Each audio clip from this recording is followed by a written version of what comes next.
Hey everyone, it is Dr. Dan Ritchie, president of the Functional Aging Institute, and I'm really excited to have Shari on with us today, especially the title, Dormant Butt Syndrome. I'm not sure we've quite had a title like that before, Shari, so I am looking forward to that. While Shari is getting her slides ready, I want to tell you just a couple of updates, stuff we got going on at FAI. The Functional Aging Summit is June 16th and 17th, and the hotel deadline is May 15th. So if you have not got registered for the Functional Aging Summit, I strongly encourage you to do that because the hotel deadline is coming up quick. In fact, it's going to be here before you know it. So strongly encourage you to get registered for that. We would love to have you there. Again, Orlando, June 16th and 17th. Shari, is it Kalkstein or Kalkstein? Kalkstein. Kalkstein, that's what I would have guessed. So Shari's a licensed physical therapy assistant and a certified strength and conditioning specialist, as well as a certified personal trainer. She has over 20 years experience, and she's the owner and president of Fortify Your Frame, which is a personal training business focused on improving aging adults' function. She offers a variety of different programs. Her classes are really quite unique, and she limits them to size in order to meet the needs of all of her participants. So really excited to have an experienced physical therapy assistant and personal trainer on and talk to us about her concept of dormant butt syndrome. So Shari, take it away. Thanks so much. All right. Well, thank you, Dan. I appreciate the opportunity. Before I get started, I do want to just tell you a little bit about me and how I got into the industry, because it's kind of important, I think. This was not my career path the first time I went through school. But I was in a life-altering car accident when I was 20, got in a fight with a drunk driver, and I was unfortunately not wearing a seatbelt. And 30 years ago, we weren't big seatbelt wearers. But with that life-altering change, I spent years in therapy learning how to walk, how to do everything I needed to do. That's how I got interested in therapy, and I went the PT assistant route. I wanted more, and for me, that was getting my bachelor's degree. So I got my bachelor's degree in exercise so I can blend the two. So my personal training really has a bit of a therapeutic approach to it, yet we have all the components of strength training and personal training. Just kind of wanted a little extra intro about me. So DBS. I see it a lot. I don't know how much dormant butt syndromes you encounter, but I definitely see it a lot in my clients. So your glutes, which is your dormant, your butt, they work to stabilize the pelvis and keep the movement. You know what, Dan, I have to come out of here 1 second because this control panel is blocking my screen. Sure. I apologize. I got to move that over. Well, and you can't, Shari, up at the top, there's a little orange arrow, and you can almost hide the webinar controls completely by hitting that little orange arrow, if you see that. Okay, well, I may have to, I'll pull it down to the bottom, because when I hit my play, it covers. All right, I'm good. Okay. Sorry about that. So your glutes, your butt, they work to stabilize the pelvis and keep the integrity of the movement in the hip joint. When they're strong, your lower back does not bear the brunt of your movement. However, when they're weak, that's when we start running into trouble. I find weak glutes with most of my clients. They demonstrate the inability to sit and stand properly. They are placing a whole bunch of unnecessary strain on their back and legs. Other common conditions I find associated with weak glutes are going to be your sciatica, IT band pain, as well as knee pain. By strengthening glutes, I find a tremendous relief, not only in sciatica pain, but overall improvement in function. And we're going to go back to sciatica come towards the end. Your three muscles that form your butt originate from the ilium, sacrum, and insert onto the femur. And they are, of course, your gluteus maximus, gluteus medius, and gluteus minimus. Your gluteus maximus, we all know it covers your entire seat. Your gluteus medius is a tad anterior and lateral, whereas your gluteus minimus is situated underneath the other two. Your gluteus maximus is one of the largest and most dominant muscles in your entire body. It powers almost all movements as it connects to your core, quads, hamstrings, IT band, on and on and on and on. So developing strong glutes is critical for function. Yet, as I've already stated, many of my clients, regardless of age, regardless of abilities, have insufficient strength to complete the basic sit to stand without using their hands and arms. And I don't know about you, but you watch them stand up, and that's one of the first assessments I do is ask them to sit right here at my desk and then stand up so I can see how they turn, how they twist, how they're manipulating their hands just to stand up instead of planting their heels and standing through their hips. So during gait, your glutes provide the functional to support the body on one leg in conjunction with your TFL to prevent the pelvis from dropping to the opposite side, which is Trendelenburg, and we're going to see an example of that later as well. So strengthening your glutes are critical for all functional ambulatory adults. They are an integral component not only of pelvic stability during gait, but overall spine health. So even your back clients really need to develop their glutes. And since walking is a reciprocated unilateral movement of hip extension, exercising unilateral glutes will definitely yield the most bang for your buck. Of course, bilateral glutes are okay, but just think about how much unilateral glute work are you doing with your clients, because I'm going to give you some samples and examples of what I'm doing. All right, so thanks to the internet, I found this great pictorial of your glutes. So you can see where your gluteus maximus, huge. On the right side, it'll show you your gluteus medius, more lateral and anterior, whereas if you go to the left, when the gluteus medius and maximus is cut, you can see where the gluteus minimus is. Everything all connects from the ilium, sacrum, and into your femur. Very important, massive muscles to work on every day. So this is a client of mine. She's 94 years old, and I started her March 10th. This is her initial posture, and leaning back. That's the way she walks. She has fallen numerous times with that anteriorly shifted pelvis, no glutes whatsoever. 2 days ago, I took this picture, and I hope you can see postural changes in her. She didn't see the postural changes despite seeing these pictures side by side, but fortunately her daughter was able to see a difference, and we are continuing to move forward. So these are her initial posture and where we've made progress 2 months later with her posture. Her initial sit to stand. Her initial sit to stand. I put her on a 22-inch height step. So you have my 20-inch box with a 2-inch balance pad to soften as she plops herself down with no control, all momentum, throwing her arms around and shoving her pelvis anteriorly. That was her initial. 2 days ago, she's now on a 20-inch sit-to-stand, and I hope you can see the difference where she's keeping her heels planted, pushing through her heels, through her hips to get her standing. I'm still softening it. She's not quite ready for a standard 18-inch height chair.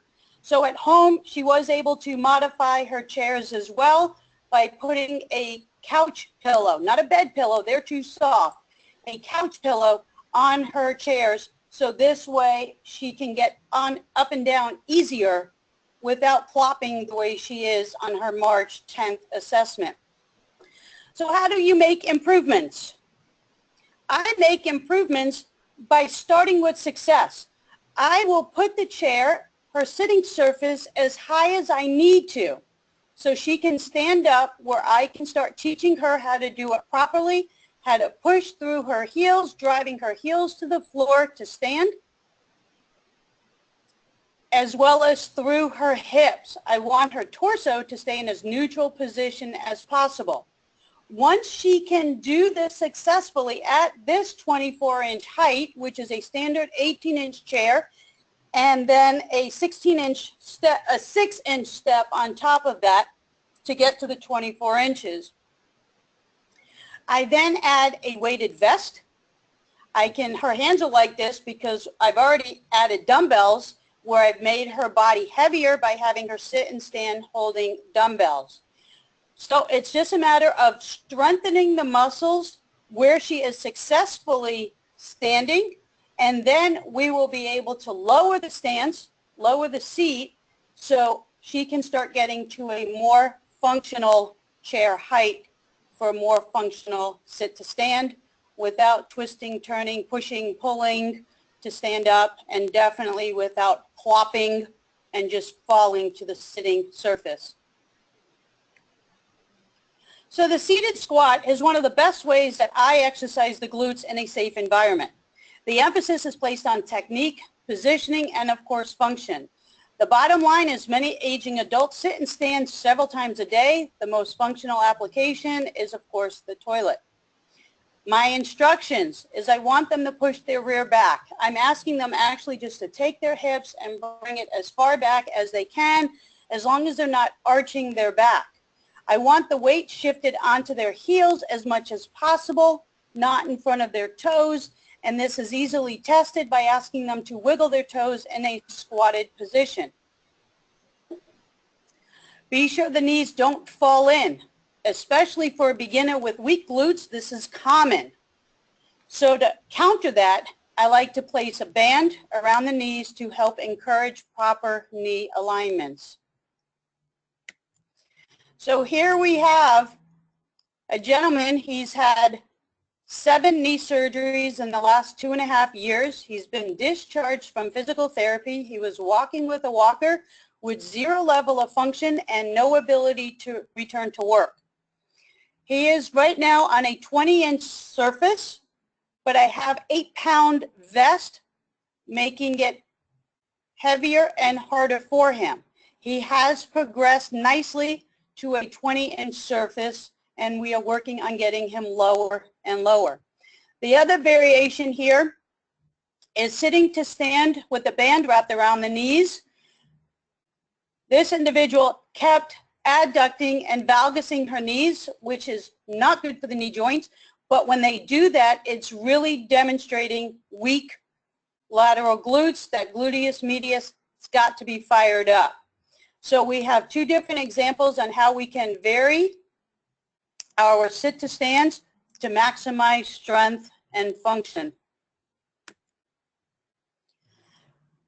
Prone unilateral glutes. Because ambulation is a unilateral reciprocated hip extension, I like to work unilateral glutes as much as possible. When I'm doing it prone, my goal is not to get them to lift very high. I want them to lift just enough to tighten their glutes unilaterally, so she's really not getting hyperextension. We're not engaging lumbar, outside of lumbar being used as a stability force. But we are lifting just enough to engage those unilateral glutes. Unilateral squats for function. This I like to do, and I start with an eccentric sit unilaterally. All the weight shifted onto one leg so she can slowly, with control, sit while maintaining her balance. This is for stairs. When you're walking upstairs, all of your weight is on one leg as you lift your body weight up.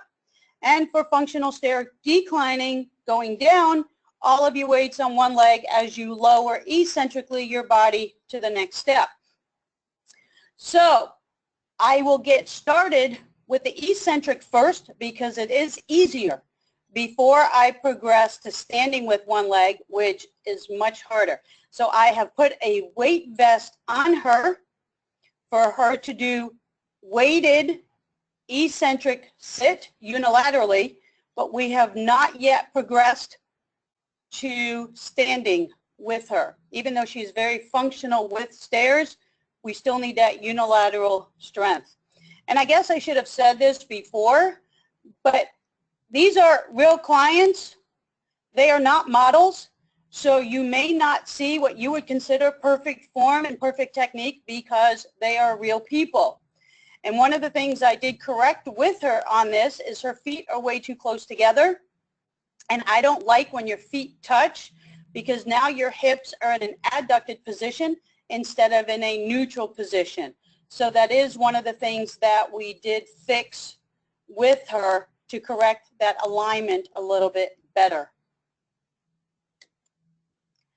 Another fun, standing yet challenging approach to unilateral glute engagement. And the goal is to drive through their stabilizing leg. So in this example, it is her left. While she's not kicking, that's not the goal, is to knock my bag through my mirror.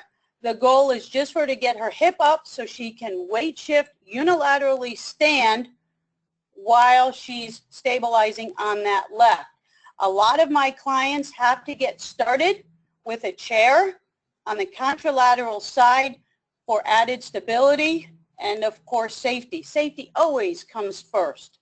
Always, always safety. But there's so many different ways you can work unilateral glutes that I do just want to throw in a few options. Trendelenburg, if you look, you can see her left hip totally shifted out, and now she will tighten and stand up a little bit more neutral. This is a looped video, so you will see her. She's Trendelenburged again, and you will see her tighten up. This is one way that I like to really focus in on their glutes unilaterally, is to raise up one leg and have all of their weight bearing on that back leg. I like to do it with shoulder abduction because of the change of center of gravity makes it a lot more challenging to them. So a lot of times I will need to give verbal and tactile cues, and I don't have any problem walking up next to them and kind of flicking their gluteus medius region and get them to fire that up so she can neutralize her pelvis. As her strength improves, I will increase the height of her other leg until it has reached a 90-90 position where it's 90 degrees hip and 90 degrees knee flexion, which I think you may see coming up again. So here's some variations on unilateral glutes. There's on the left, that 90-90 position where all of her weight is going to be on that right hip, that right lower extremity. We're working proprioception, especially when you add a balance pad to that stance leg. But once again, with shoulder abduction, it changes the center of gravity while she's in this position, and they feel the burn going through her right glute. This video, lunge position, asymmetrical loading, just to confuse things a little bit. As long as she's maintaining that neutral pelvic position, and you will see midway that she will switch her hands. Whenever you're doing unilateral exercise, especially weighted versus unweighted, you really want to make sure that you balance it out. And you'll see she's got some quivering going on because of that asymmetrical lifting. All right, deadlifts. So deadlifts are extremely functional and very necessary exercise for safe ADLs. However, they can also be very challenging. I initiate by teaching the movement first with no weights. Many apply a Velcro back support for immediate physical and tactile feedback for correct technique. The one thing I do not want is anyone to feel these deadlifts in their back. Your spine and your erector spinae group are for stability, not movement. So your knees are unlocked but not flexed. If you're going to flex your knees, you're going to take the movement away from your hip. The movement is pulling your hip as far back as you can, pushing the hips back behind you. When this is done correctly, you should feel a stretch in your hamstrings and glutes. If you don't feel the stretch, more than likely you are not doing this correctly. If using weights, such as a bar we're going to see soon, you want to keep the weight as close to the body as possible. So I'm actually encouraging them to slide the bar down their legs and not have them kind of just start pulling away from their body, because even when I do that with light weights, I feel it on my back. But then again, I am a back patient, a back client. So once again, the movements from the hips. You want to engage the glutes and hamstrings. The spinal erectors are for stability, not movement. I can't emphasize that enough. So many people are doing these wrong, yet this is very, very functional for ADLs. So I start with a weight that they can do successfully. Now, once again, these are real clients, and I'm not too thrilled with her cervical positioning. She does fix it. As her reps go, as this video loops, she will fix it. But you will see how her hips are going straight back. Her spine is staying neutral. She is not flexing. I don't want spinal flexion. She's not flexing from the spine. She's rather pulling her hips way out until she feels the stretch on her hamstrings and glutes, and then she's using her hips to push up and forward.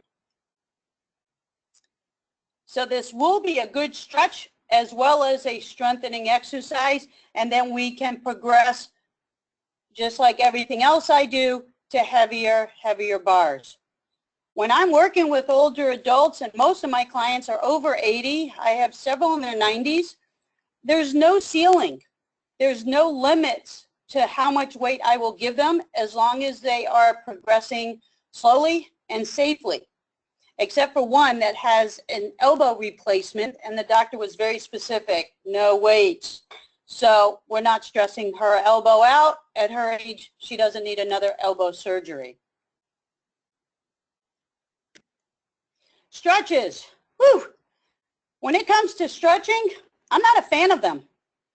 I don't want external forces on their aging joints, tendons, and ligaments. Instead, I like to exercise antagonistically. As I mentioned earlier, sciatica is a huge complaint I see. And a lot of my clients have come to me following their physical therapy, whatever their doctor sent them to, however many sessions they were able to get, paid for by their insurance to physical therapy. And unfortunately, what I find is they're coming in and they're telling me all the exercises they did in therapy. And I know they can't name them, so I say, okay, show me what you're doing. And what they're doing is single kneaded chest, double kneaded chest. Piriform is two different stretches, a figure four stretch and pulling the knee across the body. They're doing a hamstring stretch with the emphasis is on knee extension. They haven't done a single strengthening exercise. And that will continue to create a problem for their sciatica. If they have a site-specific area of discomfort, I throw a tennis ball there. Here, lie on this for 90 seconds, and now let's strengthen. I ask them to stop all of their stretching exercises, and give me an opportunity to strengthen their glutes without stretching weak muscles. However, sometimes they do need to be stretched. And how I like to stretch my hamstrings is by engaging their quadriceps and anterior tips. So we are sitting, she's giving me full knee extension, but not really full. I don't like starting at 90. I like to start a little bit forward, where she's using her quads, pulling her toes towards her face, creating that hamstring and gastrocnemius stretch while she is strengthening her quadriceps and anterior tibialis. I have fun with this by giving them cognitive component and having them do arm exercises at the same time they're doing their legs. And I thought about putting in the video, and unfortunately I didn't. I'm sorry. But where they have to do same side, opposite, opposite. So it'll be right leg, left arm, left leg, right arm, and then left leg, left arm, and right leg, right arm. So they're doing opposite, opposite, same, same, just to add that cognitive component. We can do it through bicep curls. You can do it through shoulder abduction. It's actually kind of fun. It's really fun to watch, and you just see the gears of their brain saying, all right, I know I can do this. All right. Wow, I didn't realize this went faster than I thought it was going to go. I'm sorry. So other really great glute exercises, bridges, various progressive positions, lunges, and various progressive positions. So that's what you saw earlier, is you saw that lunge on the pink Bosu, which I can go back to that. But we're lunging in various positions. I'm doing step-ups, I'm doing lateral step-ups, I'm doing side steps, I'm doing resisted side steps with bands. I love bands. Bands always around the knees, not around the ankles, and box steps. And it's kind of fun for them because many of these older adults, believe it or not, actually know how to dance. So I can get them doing box steps to engage their entire hip complex, and then we do it resisted once again with a band around their knees, not at their ankles. So of course the list can go on, and I ask you to get creative, have fun, keep it simple yet functional. And I think, I spoke too fast. No, you're good. You're good. But Shari. I encourage you to keep in touch via my Facebook page. People will ask and the questions. reason I encourage you to go on my Facebook page is I am always weekly uploading video of my clients exercising. What I like is they've all given me photo releases, so I am constantly uploading. You can get ideas. You can see how I modify, how they progress through their modification, because I'm uploading their videos onto Facebook. So I'm going to get out of this. So it's Fortify Your Frame on Facebook, so I can go back to the other screen.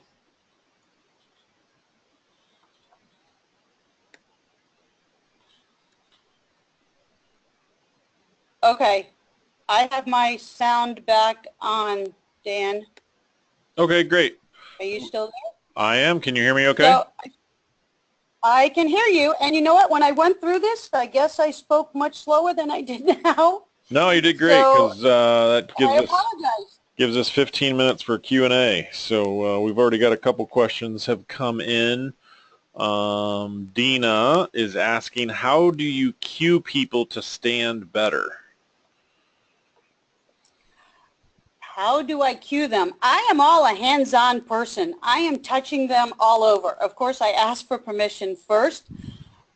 With my 94-year-old, the first one you saw, that first picture, and maybe I can pull it up while we're doing this.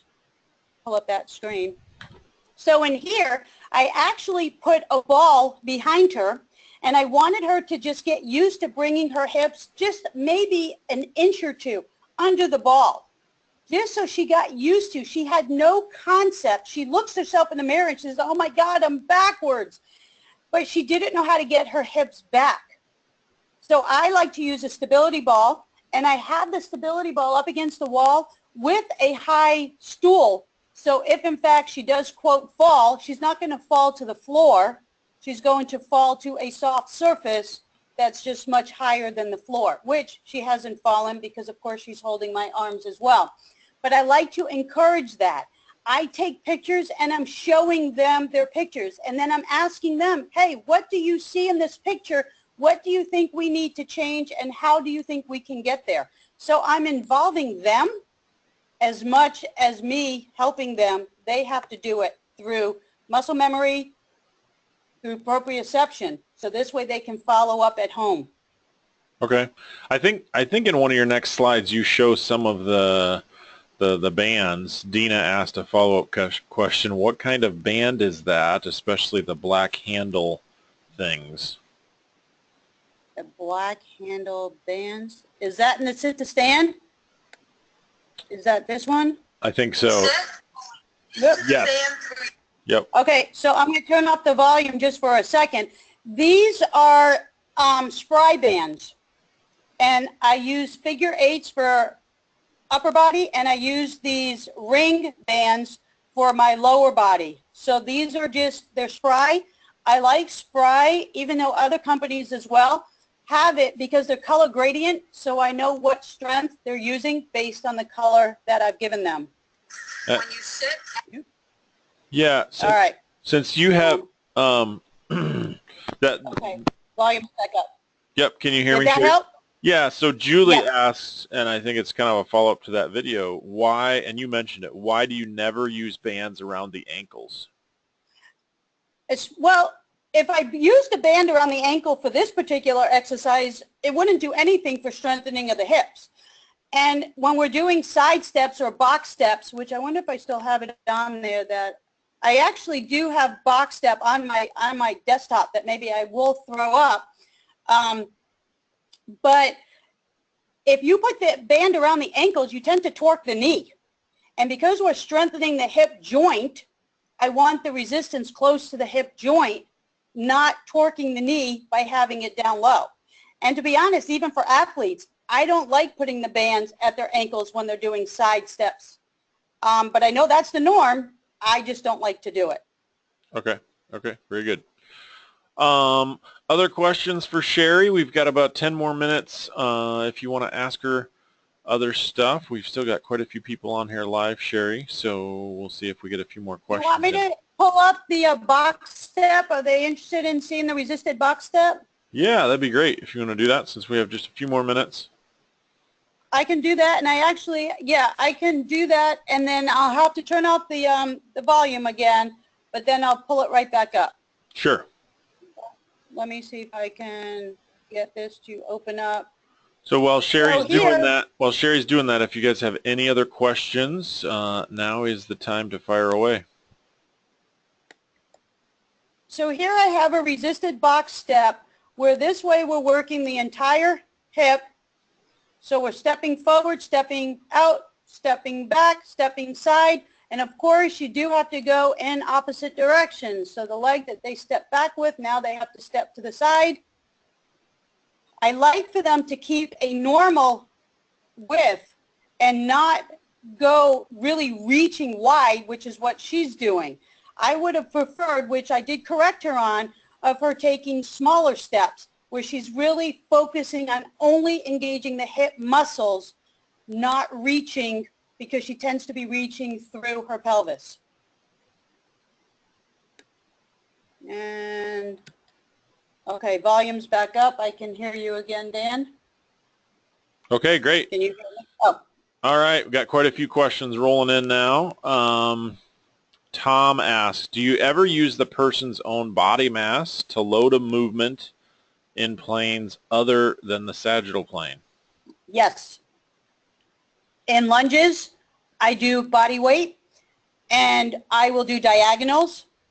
I don't always work in the sagittal plane because life is not always in a sagittal plane. Yes, we walk sagittal, but we walk forward, and we need to be able to engage their glutes. And I don't know how many do backward walking and backward activity and back lunges.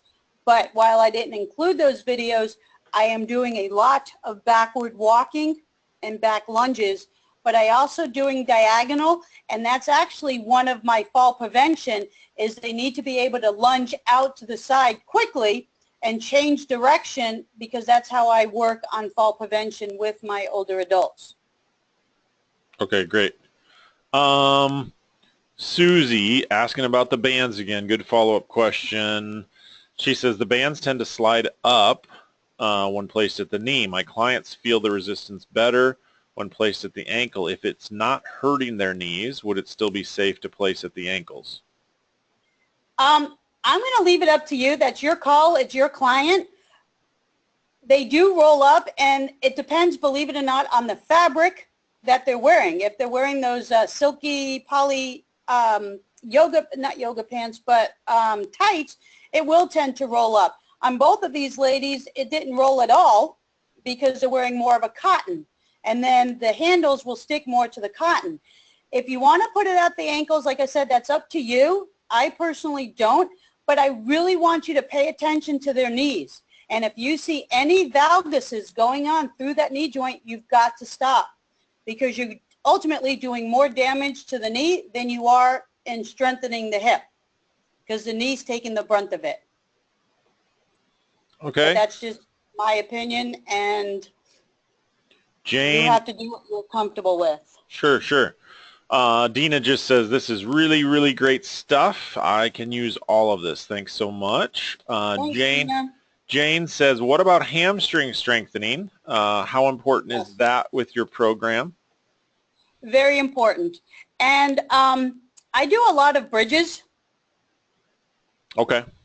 Which I'm surprised I didn't put that in. I don't know what I was thinking. But I do a lot of bridges. Go on my Facebook page. You'll see a whole bunch of variety of bridges. You were thinking you'll have to come back for webinar part 2 in June. That's what you were thinking. Yeah, maybe, I guess. But so my bridges are done with, obviously, the emphasis is on their heels.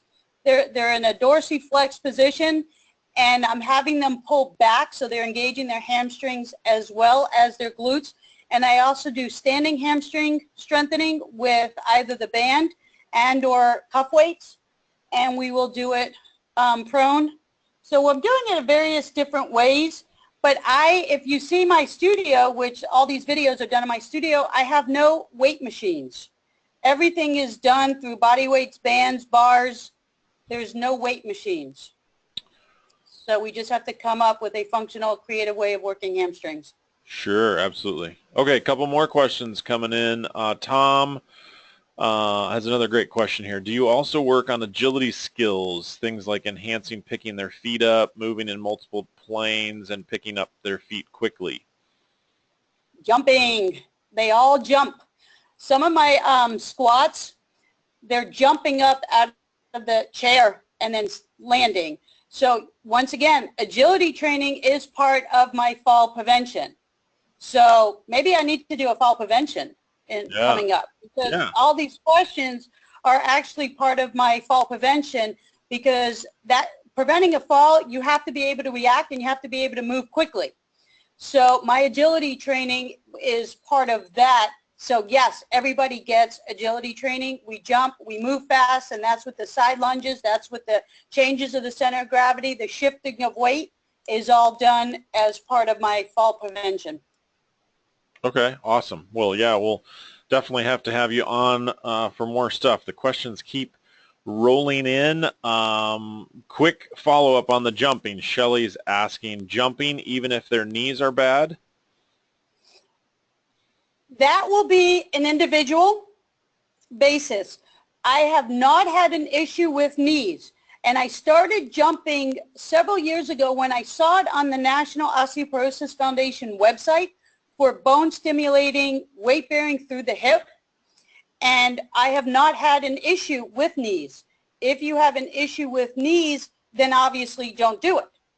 You know, you have to work, and not every exercise works for every individual, so fine, maybe do impact heel raises where they go up on their toes and slam their heels into the floor instead of jumping, and that's a safer position for knees.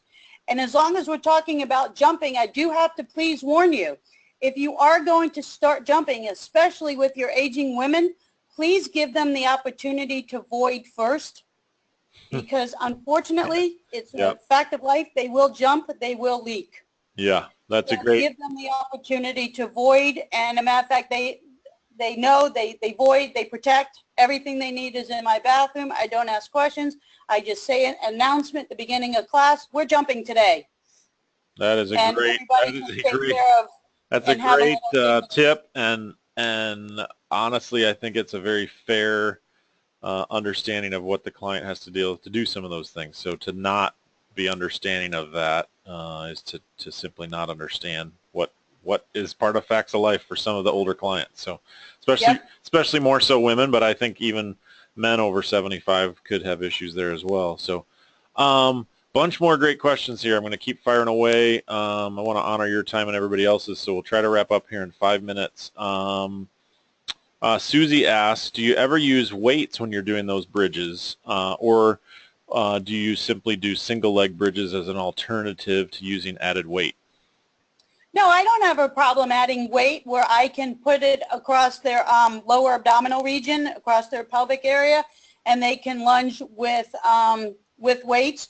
And also how I advance my bridges is I do unilateral arm movements. So I'll do like a fly exercise where they're passing a weight to really engage their core while they're doing that asymmetrical unilateral movement.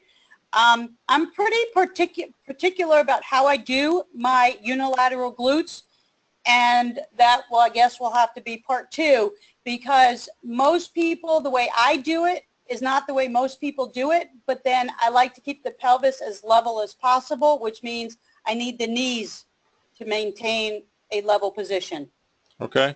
Michael's asking, what kind of jumps? When you say jumps, are you talking about jump rope, simulated jumps, box jumps? Give us a little more specific. Just jumping, just standing in front of a chair, because they will tend to lose balance a little bit when they sit, and we're just jumping. Just trying to get them off the floor. Yep. Okay. Just get their feet off of the floor. I don't do any plyo jumps. Nobody's jumping onto, my box is used for sitting and for push-ups. It's not used for jumping up a 16-inch height. I don't do that kind of jumping, because that's not where they're going to get themselves in a position and function in real world. So I like to keep my jumping just for agility from land back onto land. And as far as jumping rope, I'm not too keen on jumping rope with older adults, because they'll trip themselves up. I trip myself up. Sure. I can't fathom asking an 80-year-old to jump rope. Right. Yeah. Sure. Absolutely. Somebody is asking about foam rolling techniques as a way to wake up the muscles in the hip before some of these exercises. Your thoughts on foam rolling? You can. I don't. I don't. I probably don't have any particular reason why I don't. But so yes, you can roll if you want. It's not going to strengthen anything. If you're just looking to get blood flowing through it, then that's fine. But you're not going to get stronger through foam rolling. But it's just not something I do regularly. But there's no reason why you can't. Okay.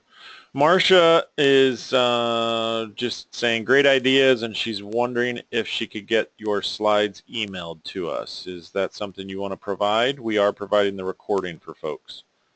The thing is with the slides, because there's outside conversations going on during these videos, which is why I turned the volume off, I don't like to particularly send a specific video to someone unless it was videoed for the point of going social media, where then I'm like, okay guys, I'm videoing quiet.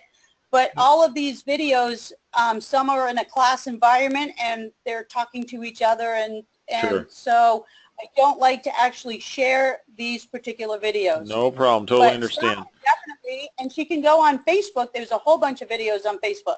Okay, great. And Marcia, you will have access to the recording. So if you want to go through and take notes again on the slides, you can. Okay. Last two questions. Rebecca just gives you a comment. Excellent information, even the small tip about having them void first. Dina wants to know about the vests. How much weight and from which company? Any recommendations on the weighted vests? I got the weighted vest. It's called a walk vest, and that's the brand. That's the name of it, walk vest. And the reason I came to that is the material is very lightweight.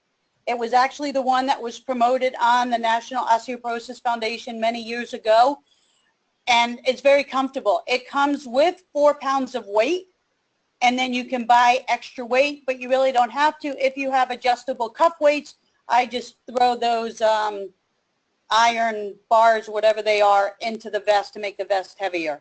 I've never bought additional flat weights from Walk Vest. Great, great. Okay.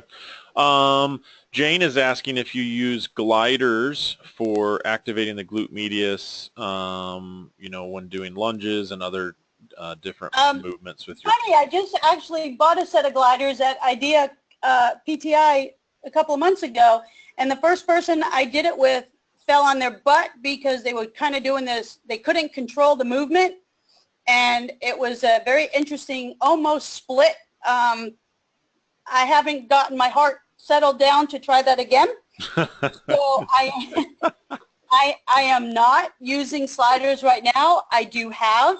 And when I find someone that can control the movement, because if you can see, I have wooden floors, and sliders, they slide. They take off. And if they don't have good co-contraction, they're going down. Okay. Fortunately, we prevented, you know, tragedy, but yeah, my heart hasn't recovered from that yet. Shari, can you put up your, I think your closing slide just so folks can see where to contact you? I can't remember if you had your Facebook page on there. It's my Facebook page. That's really the best.